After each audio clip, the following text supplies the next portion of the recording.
This is a Sound Blaster Audigy SE, model number SB0570. And I can read about it here. 24-bit, 96 kilohertz. That's what they say. Creative tells me the latest driver is installed. They don't say what date it has, but probably it's pretty old. This is an old card. Line in supports 24-bit at 96 kilohertz. That's why I bought this once upon a time. The other input, microphone, sorry.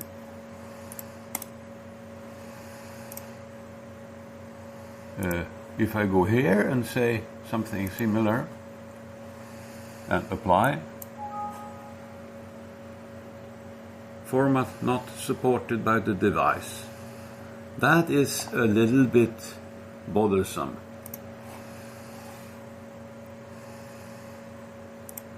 But I am using line in, so it should be okay. But it isn't. As you can see, sampling is at some lower rate and Windows is upsampling to 96 kilohertz for me. And if I go in here and look at properties, line in properties, advanced, it says 2-channel 24-bit. And that's what it is reporting to port audio also. I have set it up through port audio, the VDM KS driver.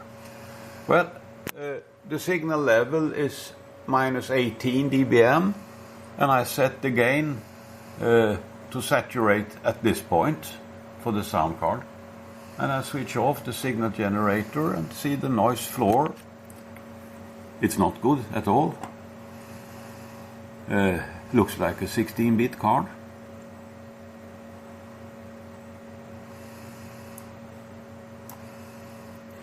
minus 110 dBm. And this is the setup. I just showed what the performance is. Sample rate 96,000. But that's not what the hardware is doing. Combining the information I have on the screen now, this thing from the Creative Updater, these are the driver details, and this is the operating system, 64-bit. This, together with the fact that the behavior is the same on Windows 10, led me to believe there is a problem with the hardware. Well, there is not. I will show how it behaves under Linux very soon. But before that, the details about the driver files, I click on that, and then you see there is an enormously large number of files that are involved. And something of this is probably leftovers from the installation of some other creative product, and the driver updater doesn't do the cleanup properly in this situation, and also not on my Windows 10 installation. This is Ubuntu 12.04, the 32-bit version. I have the original Softrock here, with a capacitor to avoid some RF interference that I otherwise would have. And this cable goes to the signal generator, and that is set to minus 18 dBm, which is approximately the maximum I can send into the Softrock without getting the op-amps there to saturate. I have adjusted the volume control of ALSA to have a margin of about 1 dB. And I'm using line in, and the setting I needed was 45 on the scale in the ALSA mixer. Also mixer is the tool to set signal levels in Linux, the default. There are other sound systems one could choose instead. Anyway, I have calibrated the S meter, so it is showing the minus 18 dBm that I have from the signal generator, and I switch it off and the noise floor shows up. The bandwidth is 1 kilohertz, and I can read the noise floor in a bandwidth of 1 kilohertz with the mouse. If I wait a little bit more, here probably, minus 123.9 dBm. There are other inputs and I can change. I'm using the arrow keys in ALSA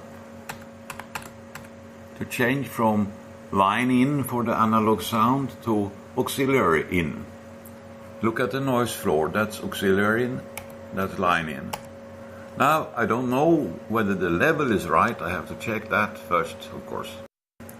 I'm now using the auxiliary input and I have set the gain to give a margin of half a dB and calibrated to show minus 18 dBm in accordance with the level set on the signal generator. And now I switch off the signal generator, and the sound card is still the original shape of Softrock. And I can read out the noise floor after a little while.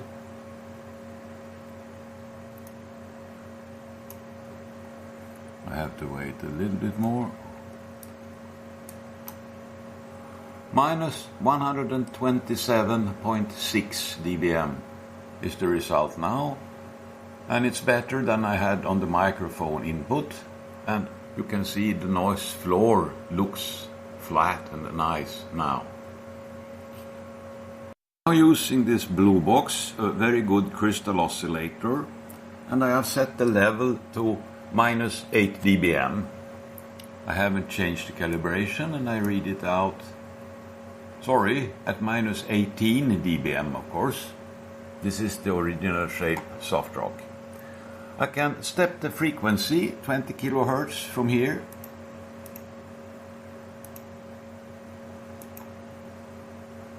And we can see the sideband noise. And this is probably the sideband noise from the Softrock, from the SI570. And 20 kilohertz away it is at something like, once more, minus 126.3. And I step the frequency upwards to see if there is some unpleasant phenomena. I have to click here and look at the noise floor. And I also look at the spectrum, if something happens.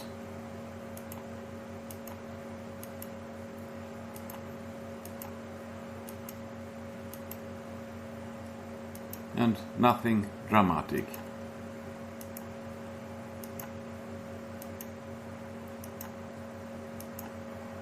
I'm now 150 kilohertz upwards. I have switched to my modified Softrock, increased the signal level to minus 8 dBm, and recalibrated the S meter to show minus 8 dBm. And now I switch off the signal generator.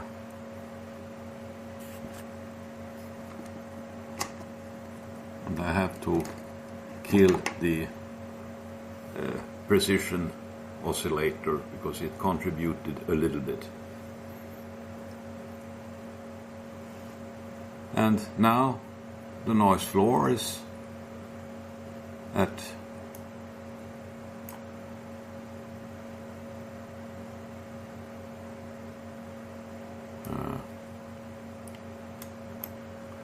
minus 121.5. This is again with no strong signal present. So the noise floor is a little bit higher, but the point of saturation is much higher now.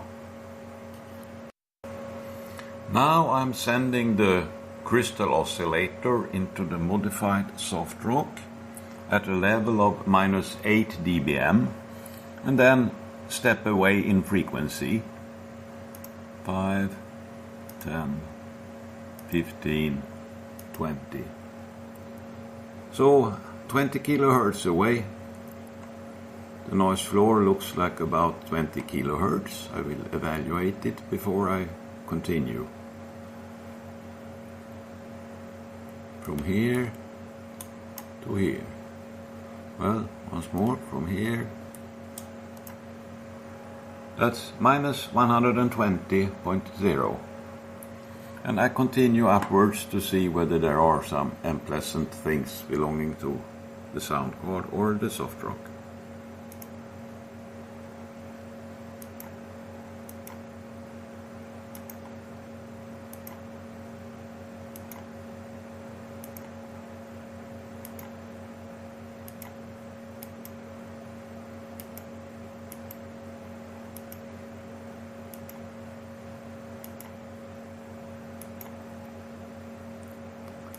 And I don't see anything unpleasant.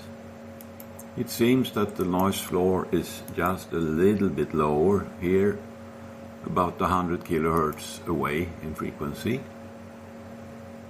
But this is a too small difference, so I don't want to bother about that. I have shorted the input to the sound card, and that does not affect the noise floor much. I have now -122 dBm.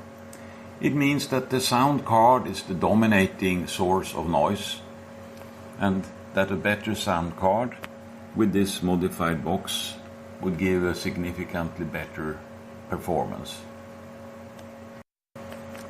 Still, the Audigy SE is one of the better sound cards I have looked at so far. This is a fresh install of Windows 7.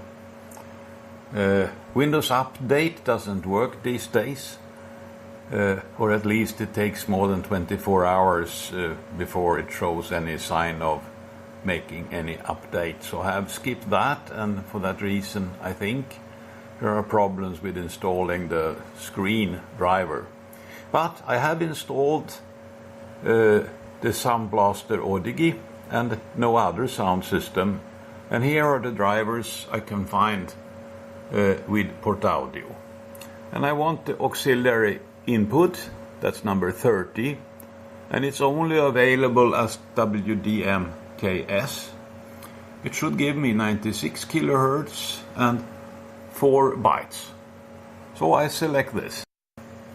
When I look for the sound settings for the recording, I find that there is no auxiliary input here.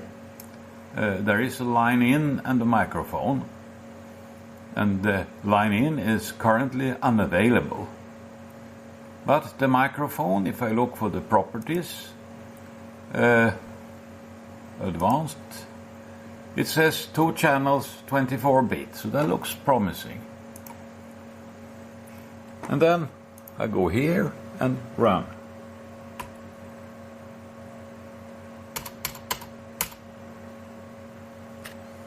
And it doesn't work. The trick to solve this problem is to click play back and then go for the speakers. And the properties of the speakers, advanced, and make that 24-bit 96 kilohertz. Apply, and then try Linrad again. And here we are, now it works. It's essential that all devices, both playback and recording, are set to 96 kilohertz and 24-bit. I don't understand why, but I've spent some time on making mistakes here. Anyway, what I see here looks reasonably good, but the problem is the amplitude margin is 7.5 dB, and that is at minus 18 dBm into the unmodified Softrock ensemble with its RF protecting capacitor. If I increase by just a single dB, you can see there are problems. That's because of saturation in the op-amps of the Softrock. There is no gain control, no volume control for the auxiliary input that I have found for this sound card. And that means that it isn't really very suitable.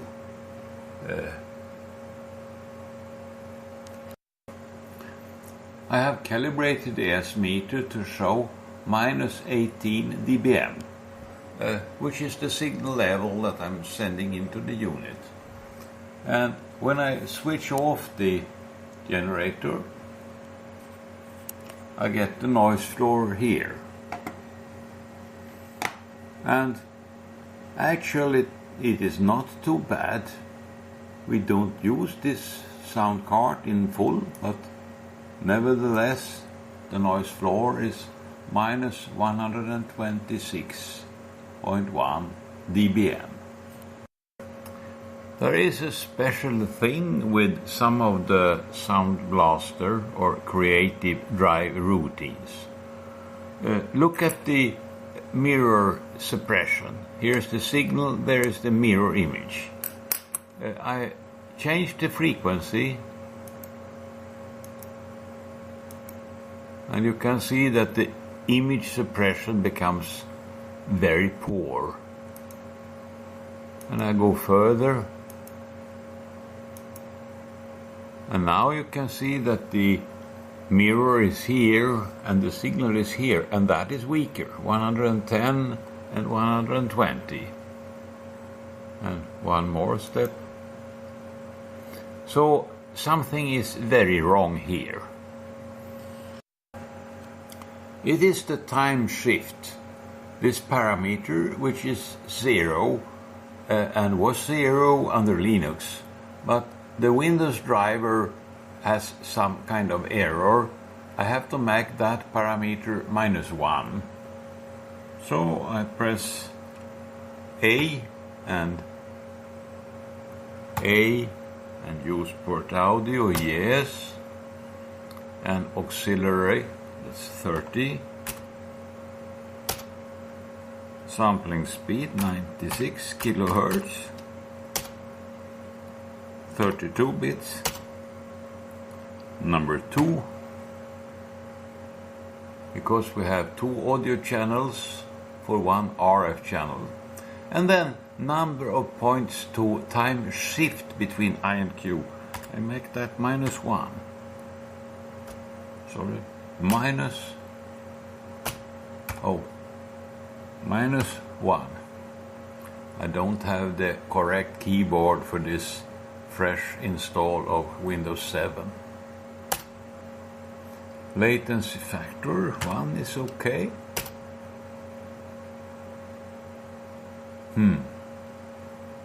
Well, I switched off the camera too quickly. I had to exit and restart and go back, and I don't know what happened actually.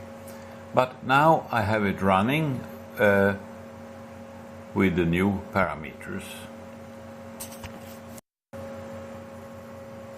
Now the mirror image is okay. I can change the frequency, the center frequency, and you can see that the mirror is staying reasonably low, and I can calibrate it to be very low. I'm now using the crystal oscillator to send -8 dBm into this modified Softrock. That's by having this attenuator set to 0. The amplitude margin is 7 dB, which means I don't use this sound card in full, but I can look at the reciprocal mixing and see what it is. So I step the frequency upwards by 20 kilohertz. 5, 10, 11, 20. And look at the noise floor.